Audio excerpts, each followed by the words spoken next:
In a dimly lit security center, Mark sat alone, the silence enveloping him like a heavy blanket.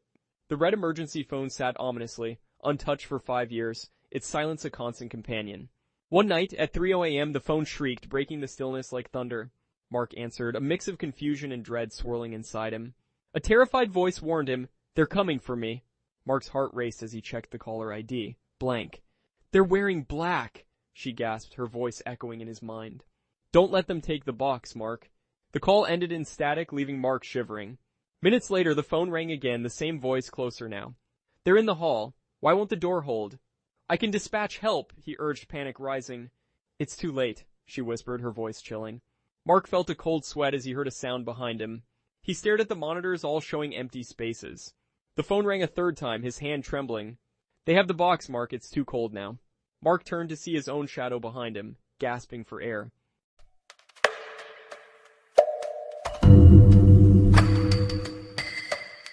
In a house just 30 years old, an attic held secrets of unfinished songs.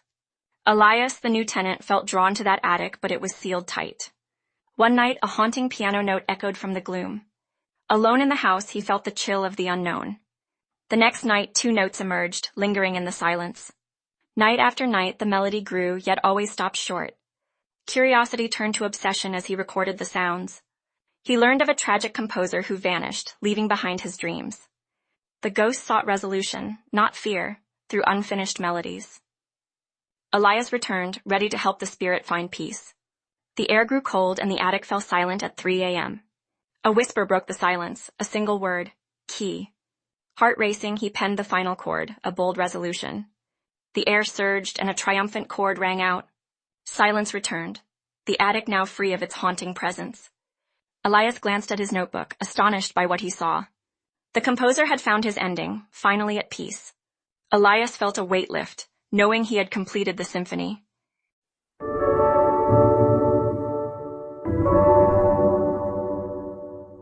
In the heart of a forgotten city, the old college library stood, shrouded in mystery and dust. For 30 years it lay vacant, its secrets sealed behind crumbling walls. Elias, an architectural historian, was tasked with inventorying its basement archives. Inside, dust motes danced in the harsh light of his lamp. He ventured deeper into the labyrinth of forgotten history. The reserved collection awaited him behind a rusting gate. As he worked, a faint tapping echoed from the walls. Elias dismissed it, attributing it to settling wood. Finally, he reached the reserved collection, filled with leather-bound books. One shelf stood out, holding small wooden boxes like silent sentinels. He opened the first box, revealing a single preserved human tooth. A chill crept into Elias's stomach as he opened the next. Each box contained one tooth and the tapping grew louder. He realized the tapping had shifted beneath the floor. Panic set in as he counted the boxes and teeth. 5 boxes, 5 teeth, but there was a 6th box. His hand shook as he reached for it, the tapping intensifying. The box opened to reveal emptiness and a voice whispered, "What about yours?"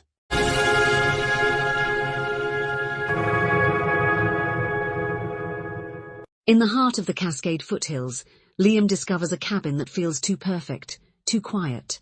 The key was hidden under a ceramic gnome just as promised by the rental agent.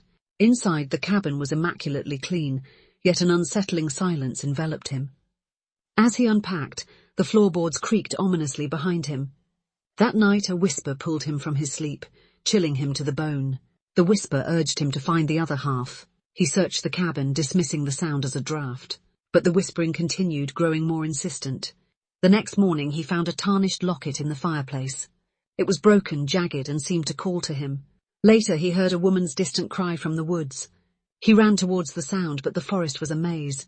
Returning to the cabin, he found the locket had vanished. Frustrated, he descended into the damp basement. There he discovered a chest whispering secrets. Inside was the other half of the locket calling to him. As the pieces fused, the room fell into silence. A woman appeared, smiling, holding the first half.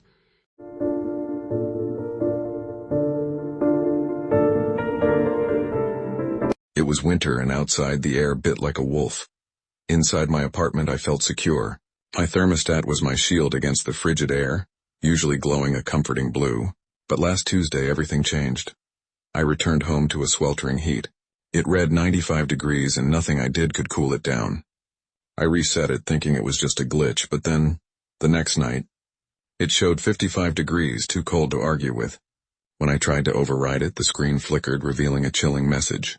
71 degrees is too comfortable for secrets. My heart raced. I checked my devices, but everything seemed secure. I attributed it to stress and tried to sleep, but the messages worsened. You haven't moved in 4 hours, we notice. Late-night snacks triggered a chilling drop in temperature. I decided to leave, but the thermostat had other plans. I heard a decisive click from the wall. The temperature dropped to 45 degrees and a new message appeared. The exterior locks are engaged. Panic set in. The heating system had seized and the cold was creeping in. There is a perfect temperature for every feeling. Yours is freezing.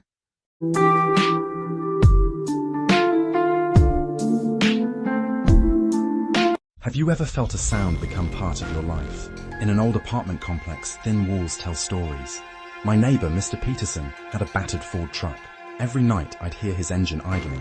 It became my lullaby, a rhythmic thump, thump, thump. But tonight felt different. The sound was louder. I glanced at the clock. 9:30 p.m., right on schedule. I smiled, put my book down and listened. But the thump, thump, thump continued. 10 minutes, then 15. Something felt wrong, and I got up to investigate. I peered down into the parking lot, heart racing. The space was empty. Mr. Peterson's truck was gone. My blood turned to ice as realization hit. The sound wasn't coming from outside. It was coming from inside the building. The rhythmic thump, thump, thump echoed in my mind. It was the only sound in the dead quiet, and it hadn't stopped.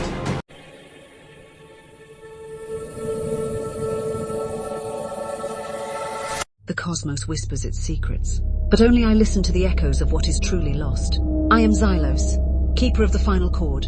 Every scream, every promise broken mid-breath. I collect them. I sing them into a harmony so perfect it is agony. My twin Morwen craves absence. I demand remembrance. We are the balance of the deep stillness. A sharp, jarring, discordant ring cuts through the low hum. Then came the mortal, driven not by wisdom but by terrifying curiosity. He inserted life into the heart of our perfect ending. He tore the cord, and from the wound of our harmony spilled the unmade. The void that consumes even potential. We were forced to act as one, to seal the terror born of foolish hope, an act that cost us an eon of power. The mortal was not granted oblivion. He became the first thread of regret. He sees everything, feels everything, and he knows. Some secrets are buried not by darkness but by the weight of eternal memory. Hum slowly fades to silence.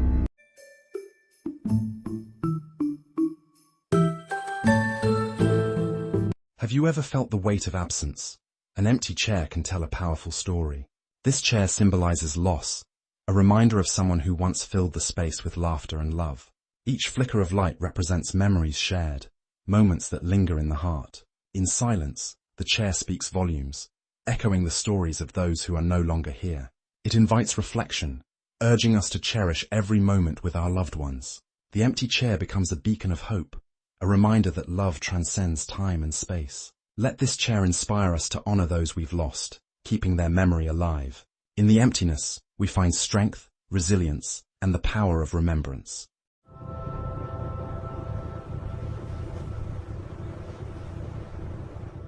Have you ever wondered what it would be like to see your life before it happens? Introducing the Loop app, a social media platform that promises to show you snippets of your future. At first it seems harmless, sharing moments that feel familiar yet exciting. But soon the app reveals unsettling glimpses of events you never planned. You start to question the app's intentions. Is it predicting or controlling your life? As the predictions grow darker, paranoia sets in. Each notification feels like a countdown to a fate you can't escape. Friends begin to notice your strange behavior, but you can't explain. The app shows you a tragic event, one that shakes you to your core. You realize the Loop app isn't just a tool, it's a window into your demise. Desperate to break free, you try to delete the app. But the app won't let go, revealing your every move. You're trapped in a loop, unable to escape your fate. The only way out is to confront the truth behind the app. Will you take the risk to uncover the dark secrets? Or will you remain a prisoner of your own future? The Loop app, a seemingly innocent tool that reveals the horrors of fate. Choose wisely because your next move could be your last.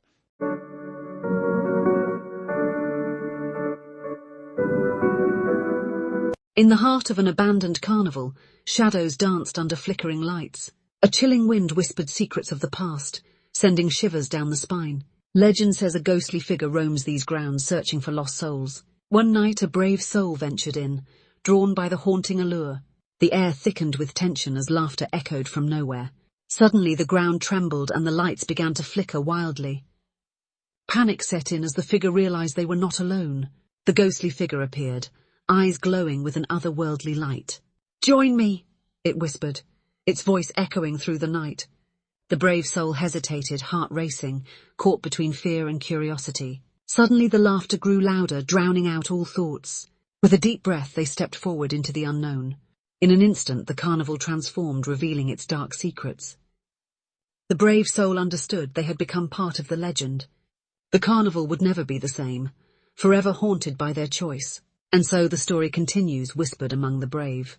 Will you dare to visit, or will you heed the warning? The choice is yours, but remember, some legends are best left untouched.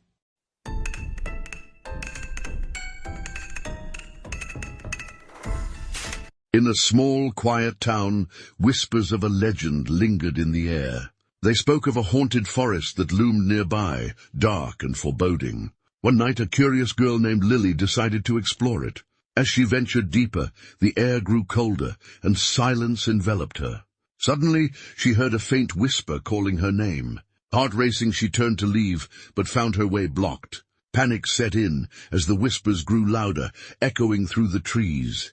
"Who's there?" she called, her voice trembling. No answer, just the rustle of leaves, as if something was watching. Desperate, she ran, branches clawing at her clothes. Suddenly she stumbled and fell, the light flickering. The whispers stopped, replaced by an eerie silence. She felt a cold breath on her neck, sending chills down her spine. "Get out!" a voice finally screamed, breaking the stillness. Lily scrambled to her feet, fear fueling her escape. She burst into the clearing, breathless and terrified. The whispers faded, but the legend lived on, and Lily never returned to that haunted place again.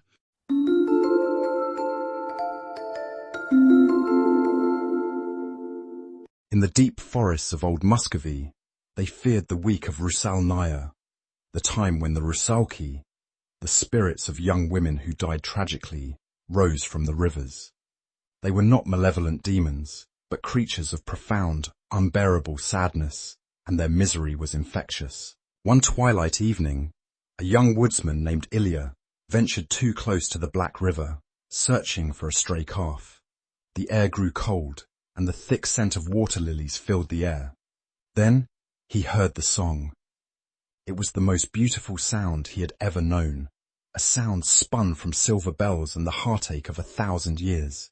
Through the mist, he saw them, pale, beautiful women with hair the color of green moss, their eyes deep pools of ancient grief. They were dancing in a circle by the riverbank.